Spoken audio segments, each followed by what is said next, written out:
Alerta!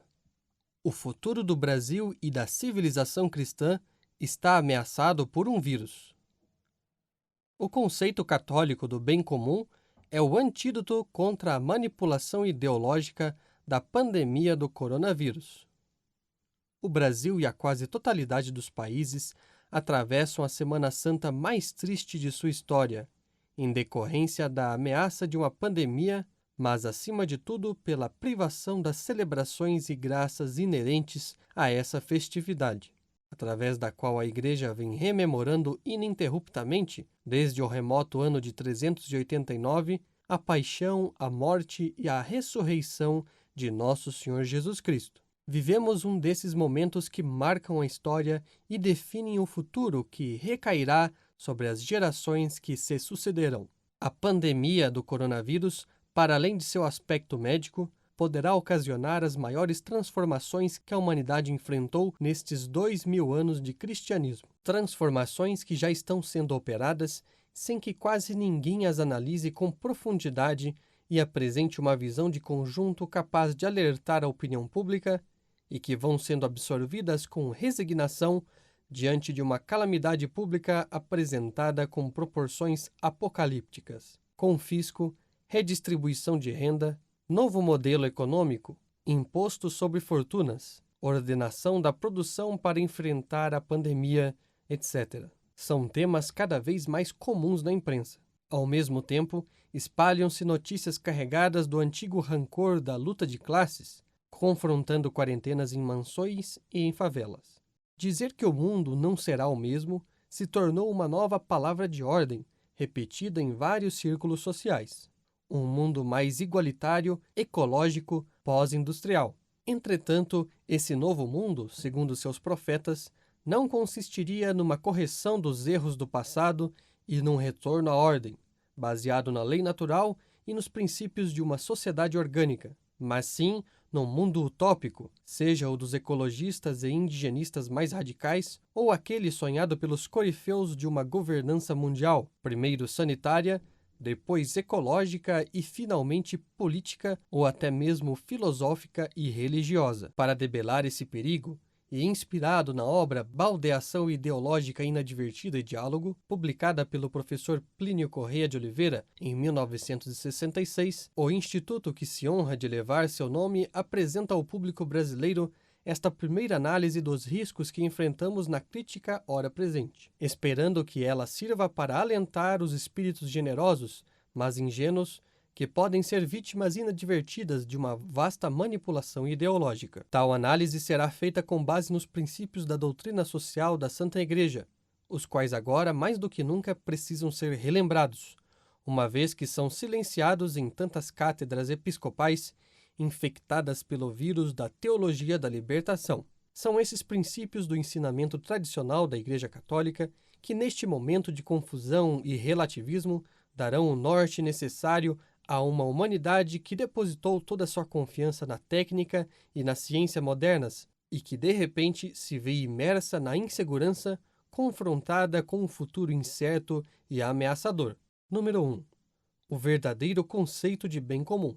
Em nome do bem comum, a preocupação com a saúde física dos homens monopolizou a discussão pública. Contudo, o bem comum não se restringe ao sentido utilitarista e laico que foi tomando nas democracias modernas. Seu conceito verdadeiro acarreta uma série de consequências particularmente válidas para a crise atual. Do Compêndio da Doutrina Social da Igreja, 164. Segundo uma primeira e vasta acepção, por bem comum se entende o conjunto de condições da vida social que permitem, tanto aos grupos como a cada um dos seus membros, atingir mais plena e facilmente a própria perfeição.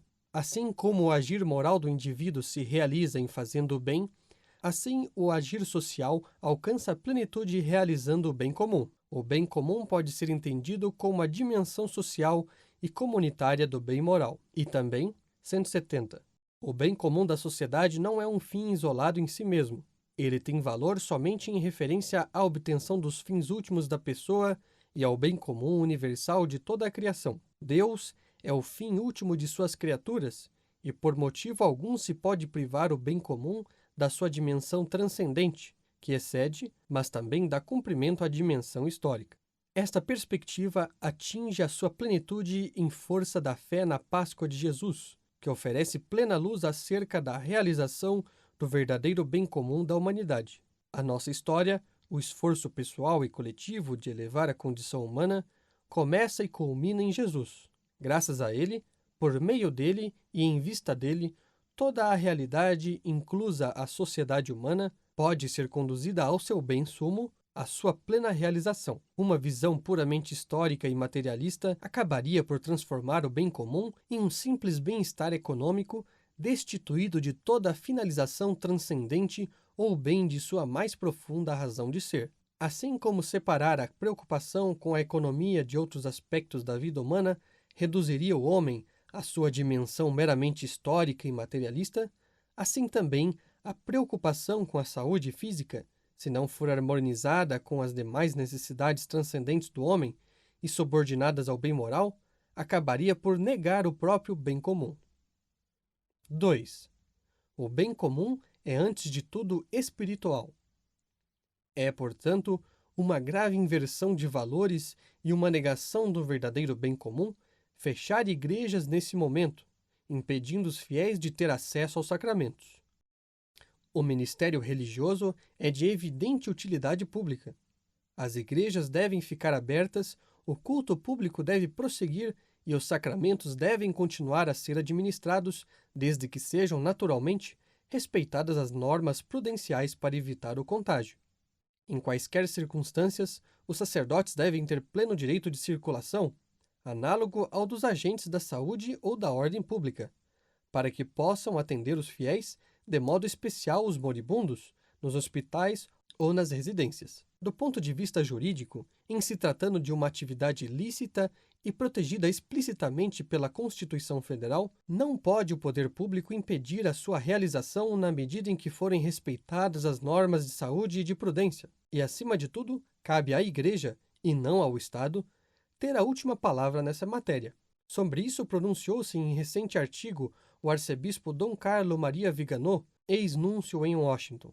Eu compreendo e compartilho preocupações fundamentais de segurança e de proteção que as autoridades exigem pela saúde pública. Assim como eles têm o direito de adotar as medidas para as questões que afetem nosso corpo, assim as autoridades da Igreja têm o direito e o dever de se preocupar da saúde das almas. Elas não podem negar aos fiéis o alimento espiritual que eles recebem na Eucaristia, sem falar do sacramento da confissão, da missa, etc. O respeito à prática religiosa se torna tanto mais necessário quando se sabe que o sistema imunológico das pessoas, particularmente dos anciãos e dos portadores de doenças graves, é enfraquecido pelo pânico, pela depressão psicológica, pelo acabrunhamento. A privação da atenção pastoral religiosa não pode deixar de ter uma repercussão deletéria na saúde pública. Aliás, o próprio presidente da República, Jair Bolsonaro, reconheceu em recente decreto ao considerar as missas como uma atividade essencial. Traem sua sagrada missão os pastores que não apenas se dobram sem protestar diante da violação do direito natural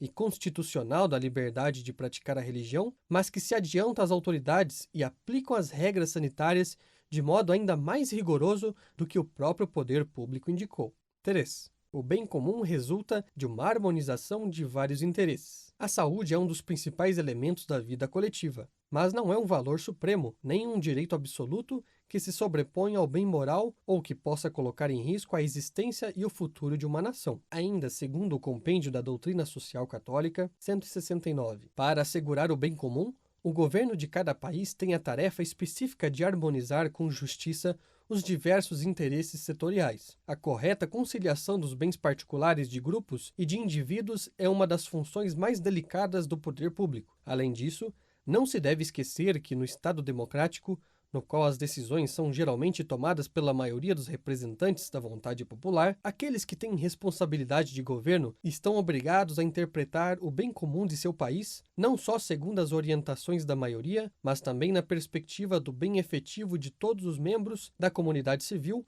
inclusive dos que estão em posição de minoria. Não basta seguir a vontade da minoria ou mesmo da maioria, cumpre levar em conta o bem comum do país. Deve-se, portanto, procurar um equilíbrio entre as exigências para o combate à epidemia e as requeridas pela vida coletiva, que não pode ser severamente ameaçada, inclusive em seus valores mais fundamentais, por decisões provocadas pelo pânico. Decisões que podem acarretar não somente mais mortes pelo vírus, mas também mortes e fome resultantes de desastres sociais e econômicos imprevisíveis. É, aliás, paradoxal contemplar organismos internacionais, correntes ideológicas e midiáticas, ardorosos defensores do sacrifício de vítimas inocentes pelo aborto e pela eutanásia, se erguerem em tribunos apaixonados do direito à vida como valor único. Sua hipocrisia revela que sua verdadeira motivação é a promoção de uma agenda ideológica. Para alguns, tal agenda consiste na utopia de uma nova ordem mundial totalitária. Para outros,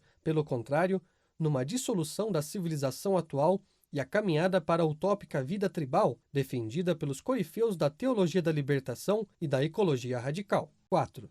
Na esfera temporal, incumbe ao Poder Executivo harmonizar os interesses em conflito em nome do verdadeiro bem comum. Não cabe aos organismos internacionais, nem aos especialistas na saúde, nem à mídia, nem aos lobbies ideológicos, mas tão só à autoridade pública determinar as medidas apropriadas para combater a epidemia e, simultaneamente, harmonizar interesses em conflito. Essa autoridade recebe de Deus o poder e as graças sobrenaturais para tomar suas decisões, as quais devem ser obedecidas, salvo se contrariarem ao bem moral, que é o fundamento de toda lei natural. O combate ao coronavírus, na medida em que tenha implicações sociais, políticas, econômicas e até religiosas, como o fechamento das igrejas, não é assunto apenas de saúde pública. Seu impacto vai muito além da saúde física e imediata do cidadão. Em função disso, nas democracias modernas, nas quais há uma separação dos poderes, o bem comum exige que a ordem institucional seja respeitada e que, portanto, sejam as autoridades do Poder Executivo, nos seus respectivos níveis, que decidam quais as medidas apropriadas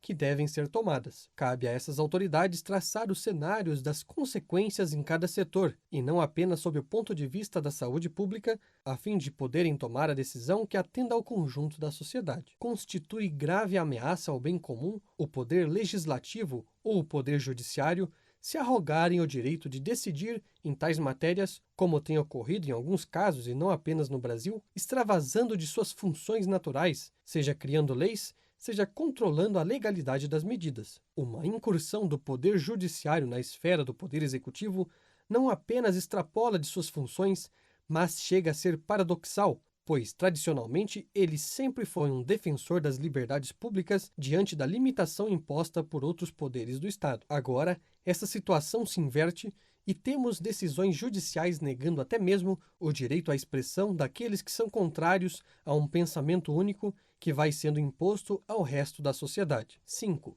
O bem comum exige que as limitações das liberdades públicas e dos direitos individuais sejam passageiras. Outro paradoxo é o da esquerda brasileira. Aqueles mesmo que, em passado não tão distante de nossa história, se erigiam em defensores das liberdades públicas e dos direitos individuais, hoje são os promotores de medidas extremas de controle da população e, mais ainda, são partidários de que tais medidas sejam aplicadas por tempo indefinido. Alguns chegam mesmo a defender a necessidade de mecanismos internacionais de controle capazes de combater eficazmente situações como a do coronavírus. E não é rara a menção ao suspeito e propalado sucesso do modelo chinês, que, segundo seus defensores, teria combatido a propagação do vírus sem se importar com as garantias individuais. O isolamento compulsório, em muitos países, não é mais uma hipótese distante. Em função da pandemia, mais de 40% da população mundial já está confinada em suas casas. Em seu principal livro, Revolução e Contra-Revolução, o professor Plínio Corrêa de Oliveira afirma a necessária transitoriedade de um governo forte para enfrentar uma crise como esta. Discorrendo sobre o conceito de ditadura, ele escreveu: há circunstâncias que exigem, para a salus populi, uma suspensão provisória de todos os direitos individuais e o exercício mais amplo do poder público. A ditadura pode, portanto, ser legítima em certos casos. Todavia, para ser legítima, ele cita algumas características. Entre elas, primeiro, deve suspender os direitos não para subverter a ordem, mas para a proteger. E por ordem não entendemos apenas a tranquilidade material, mas a disposição das coisas segundo seu fim, e de acordo com a respectiva escala de valores. Por definição, esta suspensão deve ser provisória e deve preparar as circunstâncias para que o mais cedo possível se volte à ordem e à normalidade. A ditadura, na medida em que é boa, vai fazendo cessar sua própria razão de ser. A intervenção do poder público nos vários setores da vida nacional deve fazer-se de maneira que, o mais breve possível, cada setor possa viver com a necessária autonomia. Já uma ditadura revolucionária, isto é, que tenha por objetivo descristianizar o Ocidente, visa eternizar-se, viola os direitos autênticos e penetra em todas as esferas da sociedade para as aniquilar, desarticulando a vida de família, prejudicando as elites genuínas, subvertendo a hierarquia social, alimentando de utopias e de aspirações desordenadas a multidão, extinguindo a vida real dos grupos sociais e sujeitando tudo ao Estado. Em uma palavra, favorecendo a obra da Revolução. Exemplo típico de tal ditadura foi o hitlerismo. Por isso, a ditadura revolucionária é fundamentalmente anticatólica. O princípio que deve vigorar, portanto, na atual emergência é o de que a extensão e a duração das restrições às liberdades públicas e à vida normal sejam as menores possíveis e não o contrário. 6. Mesmo em situações de emergência, o bem comum requer o respeito do princípio de subsidiariedade. Enquanto as autoridades públicas representam a cabeça do corpo social, desempenhando um papel diretivo essencial, a vida da sociedade resulta da atividade e da energia desenvolvidas por todas as células do corpo social. Incumbe não apenas ao Estado, mas também à sociedade civil, contribuir no combate à pandemia. Um combate cujas atividades não podem ser simplesmente assambarcadas pelo poder público sob o pretexto de emergência nacional. Tanto a propriedade privada e a livre iniciativa, quanto os direitos dos pais e das sociedades intermediárias devem ser respeitados em toda a extensão possível, e quando for necessário limitá-los, há que indenizá-los justa e oportunamente pelos danos causados. Ainda do Compêndio da Doutrina Social da Igreja, 185. A subsidiariedade está entre as mais constantes e características diretrizes da doutrina social da Igreja, presente desde a primeira grande encíclica social. É impossível promover a dignidade da pessoa sem que se cuide da família, dos grupos, das associações, das realidades territoriais locais, em outras palavras, daquelas expressões agregativas de tipo econômico, social, cultural, desportivo, recreativo, profissional, político, às quais as pessoas dão vida espontaneamente e que lhes tornam possível um efetivo crescimento social. É este o âmbito da sociedade civil, entendida como o conjunto das relações entre indivíduos e entre sociedades intermediárias, que se realizam de forma originária e graças à subjetividade criativa do cidadão. A rede dessas relações inerva o tecido social e constitui a base de uma verdadeira comunidade de pessoas, tornando possível o reconhecimento de formas mais elevadas de sociabilidade. Neste momento de quarentena, não podemos nos esquecer dos médios e pequenos empresários, dos profissionais liberais, dos autônomos e de suas famílias, que representam ainda um resto de vida orgânica nas sociedades globalizadas em que vivemos. Eles serão duramente atingidos pela crise econômica que já está dando seus primeiros sintomas. O que há de melhor no Brasil é seu povo generoso, laborioso e inovador. Tais características, decorrentes dos valores morais e transcendentais com que nos aquinhoou bondosamente a providência divina, marcaram profundamente nosso país e estão também correndo grave risco na atual crise. Do ponto de vista prático, o respeito a essa subsidiariedade é tanto mais necessário quanto é notório que a iniciativa privada é muito mais rápida em reagir e flexível em aplicar os remédios do que o pesado e burocrático aparelho estatal. Sua contribuição é, portanto, indispensável, não apenas para enfrentar a epidemia, mas principalmente para os esforços de reconstrução nacional que se seguirão, uma vez que o país se verá confrontado involuntariamente com uma depressão mundial que poderá ser a maior dos últimos séculos. 7. O bem comum exige o fortalecimento da soberania nacional. A epidemia do coronavírus revelou a fragilidade do mundo globalizado e interconectado, baseado no canto de sereia de um mercantilismo que sacrifica os circuitos curtos de produção e consumo em favor de circuitos longos, não garantidos ante as várias contingências da vida humana, desastres naturais, mudanças geopolíticas, etc. A revelação dessa fragilidade, que patenteou a dependência de boa parte do mundo às veleidades das autoridades da China comunista, deve levar a um esforço de reindustrialização do Brasil e a uma política de parcerias comerciais que tornem nossa economia menos dependente da China e mais orientada para satisfazer as necessidades do consumo nacional. Pelo mesmo motivo, cumpre assegurar que os florões da nossa indústria, das nossas terras e das nossas riquezas nacionais, desvalorizadas pela depressão que virá, não caiam nas mãos de capitais estrangeiros duvidosos,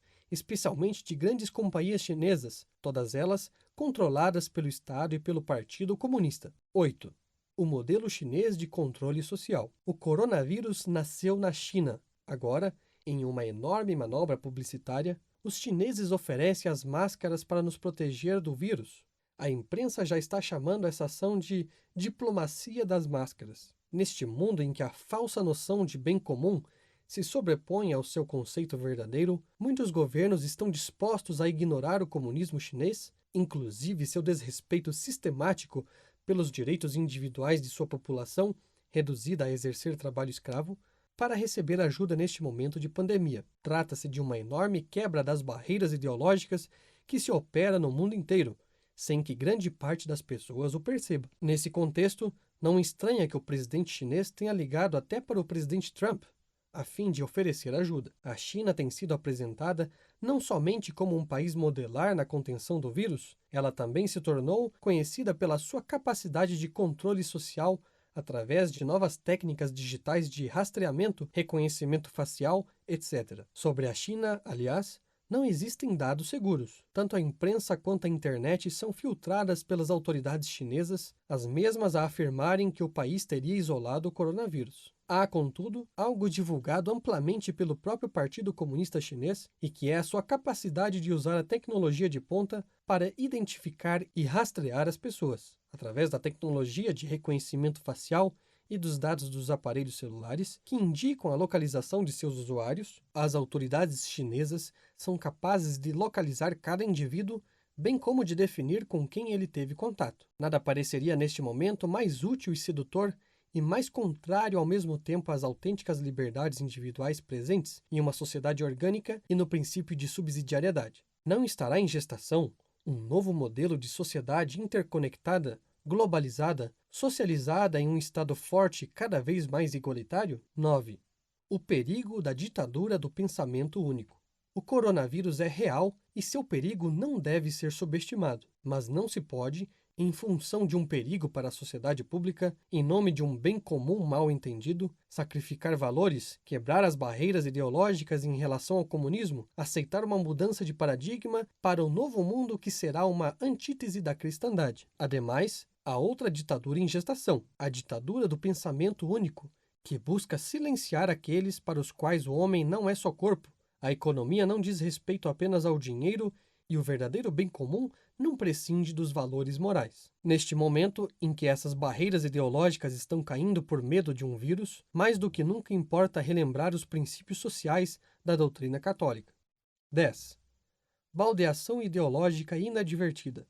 Em novembro de 1965, era publicado por Plínio Corrêa de Oliveira, na revista Catolicismo, seu estudo sobre o tema da baldeação ideológica inadvertida e diálogo. Nele, o ilustre pensador e líder católico descreve a manobra através da qual se pode levar inadvertidamente uma população inteira a mudar seu modo de ver uma determinada realidade. Tratando o perigo representado na época pelo comunismo internacional, sem menosprezar o perigo nuclear, Plínio Corrêa de Oliveira chamava a atenção para outros tipos de manobras, muito mais discretas e profundas. Ao final do processo, o paciente teria sido mudado de posição. A presente pressão que está sendo feita sobre a opinião pública, apresentando números assustadores de mortos e perseguindo qualquer opinião divergente, não seria uma maneira de mudar a sociedade em que vivemos sob o pretexto de um assunto de saúde pública? Não estaríamos assistindo a uma grande manobra de baldeação ideológica inadvertida,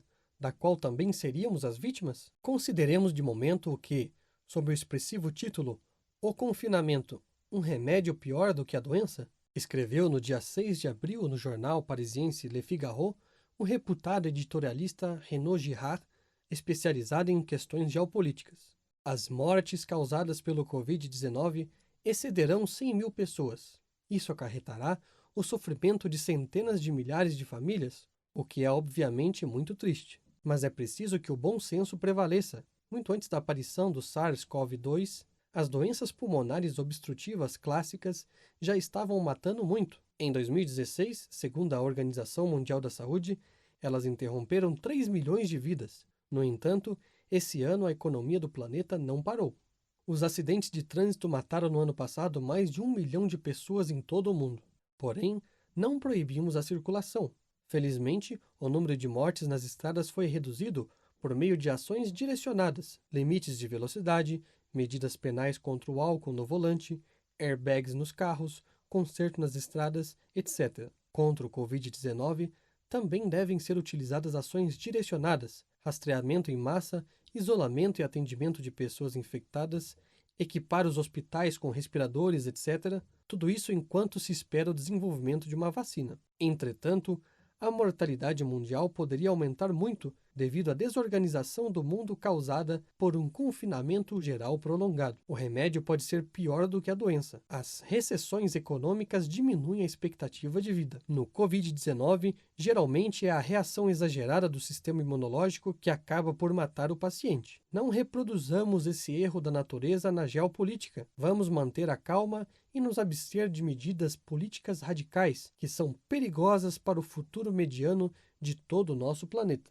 11. O papel do Brasil. As manifestações multitudinárias que nos últimos 7 anos encheram as avenidas, ruas e praças de nossas cidades repercutiram no mundo inteiro e contribuíram para colocar o Brasil no seu devido lugar, ou seja, torná-lo um ponto de referência. Governos conservadores foram eleitos em vários países, mas em nenhum deles se viu tal afluxo de pessoas indo às ruas contra o socialismo, o comunismo e tantas outras consequências. Os brados "Quero meu Brasil de volta" e "A minha bandeira jamais será vermelha" eram indicativos não apenas do desejo de um governo conservador, mas também de uma reação profunda de um país cansado de ficar em silêncio enquanto o mundo político o ignorava. É esse o Brasil que está em risco.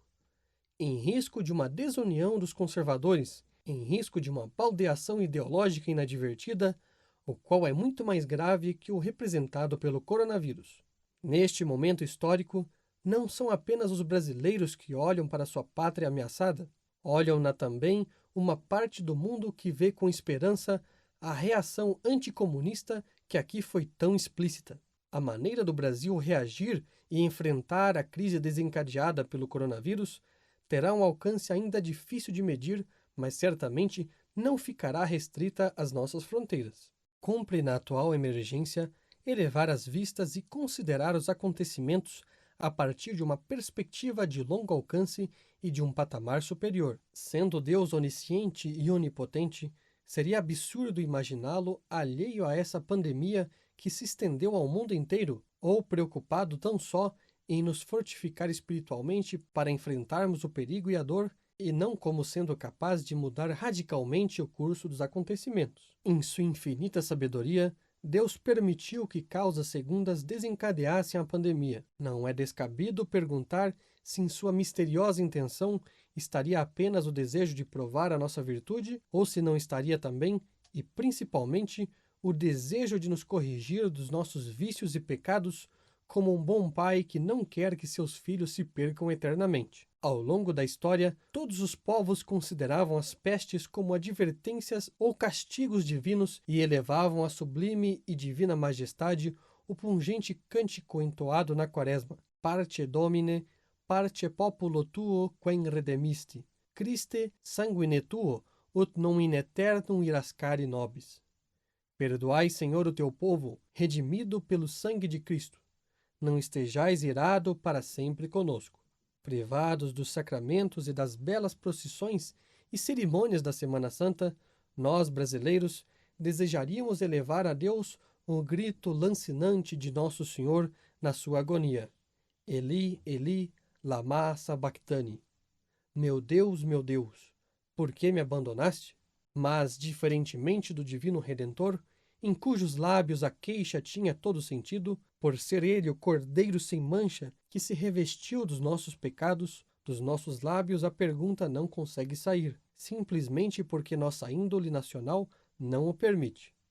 Nas últimas décadas, entretanto, quantas legislações contrárias à lei de Deus, quantas blasfêmias públicas amparadas pelo poder judiciário e outras autoridades, quantas vítimas inocentes sacrificadas pelo aborto, quanta desagregação dos costumes pela aceitação do casamento entre pessoas do mesmo sexo, das uniões livres, do divórcio, quanta corrupção das crianças pela ideologia de gênero, quanta incitação à inveja, ao roubo e ao ódio de classe, quanto materialismo e ateísmo práticos.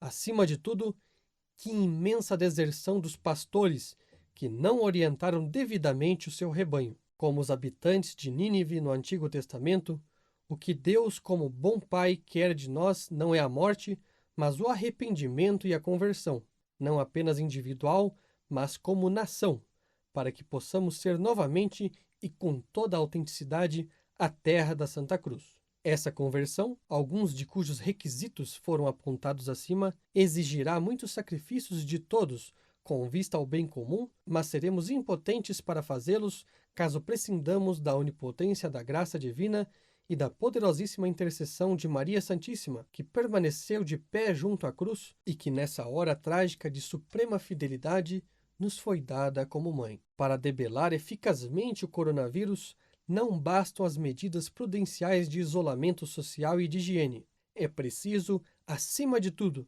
pedir a Deus socorro por meio de Nossa Senhora, com sincero propósito de conversão. Esse pedido ganhará ainda mais força e idoneidade se for feito pelas autoridades. Assim agindo, o Brasil poderá atravessar a paixão que o aflige sem conhecer a morte e ressurgir na Páscoa com a força triunfante de Cristo ressuscitado, numa humanidade renovada, conforme a promessa de Nossa Senhora em Fátima. Por fim, meu imaculado coração triunfará.